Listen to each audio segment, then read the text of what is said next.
2배로 늘려서 많은 사람들을 이제 내보내려고 하고 있는데요. 이제 이 일을 하는 기관이 여러 군데로 분산되어 있었습니다. 예컨대 IT를 가르치는 경우가 있거든요. IT는 행안부, 그리고 이제 우리 한국말 가르친다든지 혹은 의사가 가는 경우에는 교육부에서 하고, 그리고 다른 이제 자원적인 봉사는 외교부에서 했는데, 그러다 보니까 일이 통합화되지 않아서 생기는 비효율이 많았습니다. 특히 외국에서는 누구한테 보고해야 될 것인가, 대사관 하나밖에 없는데 보고하는 사람이 다르고, 그래서 이것을 통합화를 하고, 뿐만 아니라 통합해서 이제 코이카 밑에다가 외교부 밑에 두었고요. 뿐만 아니라 더 중요한 것은 이름을 장명을 했습니다. 브랜드를 만들어서 피스코와 마찬가지로 세계의 친구, World Friends Korea 해서 발대식을 했는데, 요사이 책 보니까 베스트셀러에 올라있는 작가 여자분이 한비아라는 사람이 있는데, 그분이 하는 일이 볼런티어입니다. 그래서 우리가 이제 잘 살고 또 지구촌의 한 사람으로서 세계에 대한 봉사 정신 이런 게 많이 생기니까 우리나라 젊은 사람들 또 은퇴하신 분들 이와 같은데 굉장히 많이 하고 있는데, 이와 같은 것을 통합하는 거 저는 굉장히 중요한 사업으로 생각하고 있고 세계인들이 사랑하는 사업으로 생각이 됩니다. 네. 참 이렇게 이야기를 나누니까 마음이 뿌듯해집니다. 불과 정말 반세기 좀 넘게 우리는 전쟁을 치렀고요. 정말 어려운 가운데서 딛고 일어나라고 아버지와 할아버지들 세대에서 참 열심히 일한 결과가 오늘 우리가 우리 G20에 들어가고 이런 국가 브랜드를 이미지를 높인다고 또 이런 이야기를 하는 것 자체가 너무나 감사한 일이라고 생각이 들어요. 그렇기 때문에 우리가 다른 또 개발도상국에서 우리나라를 벤치마킹 하려 때 베푸는 마음으로 잘 가르쳐줘야 된다는 그런 생각도 드는데요. 그런 의미에서 경제 한류 사업으로는 어떻게 또 펼칠 계획이신지요? 근데 우리 하고 있는 사업을 너무 잘 알고 계신 것 같은데 그게 우리 한국이 지금 전 세계에서 유일하게 수원국, 원조를 받던 국가에서 원조를 주는 국가로 바뀌었습니다. 그동안에 없었어요. 그래서 내년에는 다학이라 그래서 이제 원조를 주는 국가로 정식으로 이제 들어가게 되는데요. 그래서 한국의 경제발전 모델을 이제 알리고 있는데, 영어로 한국의 경제발전 Knowledge Sharing 프로그램을 하고 있습니다. 폭발적인 이제 인기를 갖고 있고, 지금도 전 세계 11개 국가에 가서 기재부, 옛날 재무부에서 이런 일을 하고 있습니다만, 최근에는 이렇게 중점적으로 해야 되겠다 그래서 베트남을 한국의 그 대상국가로 했습니다. 마침 대통령께서 이제 거기 방문하게 국빈으로 가셨는데, 우리 국가브랜드위원회와 관계되는 부처가 가서 40개 이벤트를 했습니다. 그래서 뭐 경제발전 모델에 관계되는 게 제일 중요한 일이겠습니다만, 심지어는 문화활동을 위해서요, 뭐 가수도 가고 포항제철팀을 갔습니다. 그런데 제가 나이가 들어서 그런지 모르겠지만, 가장 인기 있는 사람들은 소녀시대거든요.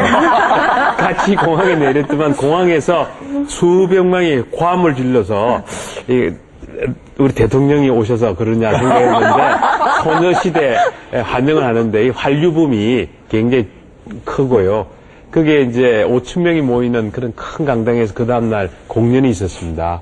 그래서 제가 참 감동적이었던 게 마지막에 한국어로 노래를 하는데 그게 베트남에 있는 젊은 사람들이 한국말로 한국 노래를 같이 하더군요. 연예인들 대단하신 것 같아요. 그럼요. 그 스티븐 스필버그의 일들이 우리나라 그 자동차 산업과 똑같은 경제 발전을 이뤘다는 그런 기사를 많이 보잖아요. 그럴 때 정말 개개인의 역량들이 얼마나 경제적인 효과가 큰지 다시 한번 새삼 생각할 수 있지 않나 싶어요. 방금 또 이제 위원장님 말씀 들어보니까 그걸 통해서도 경제의 또 한류를 또 우리가 이끌어낼 수 있지 않을까 생각을 해보는데요.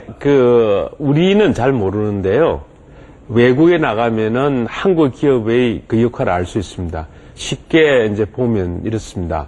조금 전 삼성전자 이야기를 했는데, 미국에서 휴대폰 있죠? 휴대폰이, 노키아라고 하는 핀란드 회사가 제일 많이 팔리고 있고, 두 번째가 삼성, 세 번째가 LG거든요.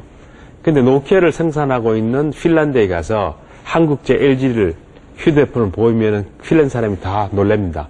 왜냐면 질이 좋기 때문에 가격이 2배, 3배거든. 그래서 우리가 양질의 제품을 만들고 있고, 그리고 지금 뉴욕에 가가지고 가장 화질이 좋고 비싼 텔레비전이 뭐냐 그러면은 LG나 삼성 제품을 내놓습니다. 네. 일본 제품보다 더 좋습니다. 문제는 뭐냐 그러면 조금 전에 말씀드렸듯이 그와 같은 회사가 한국 회사를 알지 않고 있습니다. 그래서 맞습니다. 삼성, LG 그러면요, 거의 60%가 일본 기업을 알고 있습니다. 한국 기업을 알고 있는 사람은 10%, 20%밖에 되지 않거든요. 그래서 어떻게 해서 정부나 우리 노력을 해서 그 한국 회사라는 그 사실을 알리는 커뮤니케이션이 잘 되지 않고 있는 사실을 알리는 일, 이 자체도 우리 국가 브랜드나 뭐 기업들도 해줬으면 생각하는데, 또 역으로 생각하면 만약에 정부에 나서서 현대자동차, 포스코, 뭐 삼성이 한국 회사다 이렇게 이야기를 하면은 그동안에 외국의 소비자가 이거 선진국 제품으로서, 한국보다 더 선진국 제품으로서 높은 값을 주고 사고 있는데, 도리 높은 값 안 주고 안 살려고 하면은 우리가 마케팅을 도와주는 것이 아니라 디마케팅 있을 수가 있습니다. 그런데 고민이 있습니다. 그게 같이 이렇게 올라가면 참 올라가야죠. 좋은데요. 그럼요. 근데 지금 국가 브랜드 얘기를 하고 있는데요. 대한민국의 국가 브랜드를 높이는 데 있어서 여러 가지 이제 수단과 방법이 있을 수가 있는데, 영어 구사력이 가장 효과적인 방법 중에 하나가 아닌가 생각을 하는데, 어떻게 생각하십니까? 지금 전국의 우리 국민들이 영어의 필요성에 대해서는 다 알고 있습니다. 그런데 이제 최근에 영어를 가르치는 과정에서 특히 중학교 이런 쪽에서 사교육비가 많이 드니까 이제 문제가 됩니다. 또 다른 각도에서 저는 항상 생각을 하고 있습니다. 제가 고대 총장을 할 때 처음으로 대학 전체 영어로 가르치기 시작했고, 지금 전체 클래스의 40%를 영어로 가르치고 있습니다. 그러다 보니까 그 당시에는 반발이 많았지만은 네. 지금 고대 출신들이 다 두 가지 말을 하는 바일링구얼이 됐거든요. 지금 덴마크 같은 나라나 혹은 그 위에 있는 다치 생각합시다. 다치가 네덜란드 사람들인데, 우리 네덜란드 사람 중에서 한국에 제일 많이 알려진 사람이 누굽니까? 히딩크가. 히딩크가 네덜란드 말로 우리나라 코치를 했습니까? 영어로 했죠. 영어를 얼마나 잘합니까?